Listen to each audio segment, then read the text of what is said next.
But anyway, let's focus on a couple of stocks then, and let's focus on the index, that's holding one end up. And Ashish, I would like your view on the metals pack.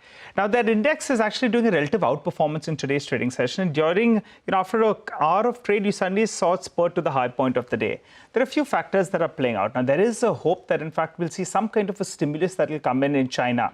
That's going to be interesting because the official manufacturing PMI data, though it continues to remain in contraction mode, which means that it's sub 50, it improved actually from the month of May. But there are some hopes that there could be some stimulus in China. Point number one. Point number two is there are some unconfirmed reports, as has been the case in the last many months, that there'll be further production cuts.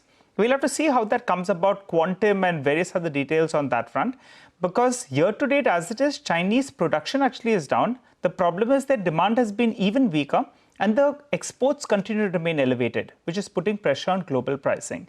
But a production cut in China will be great news because that's what will result in a shortage of supply in the market, which in turn will support prices, which have corrected quite a large extent to sub $500 on a per ton basis.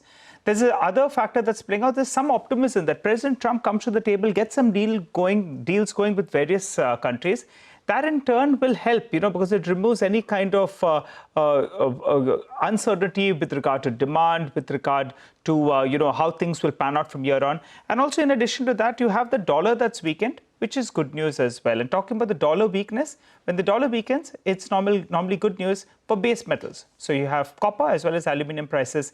They're at the highest levels we have seen in the last 2 to around 3 months. So 4 factors playing out: stimulus, there could be some production cuts in China. Hopefully, Trump gets some deals going. And finally, base metal prices reacting to favorable dollar index. Ashish, what do you like from here? Ferrous, non-ferrous, and if you could name a stock, will be absolutely great. Hi, Nigel.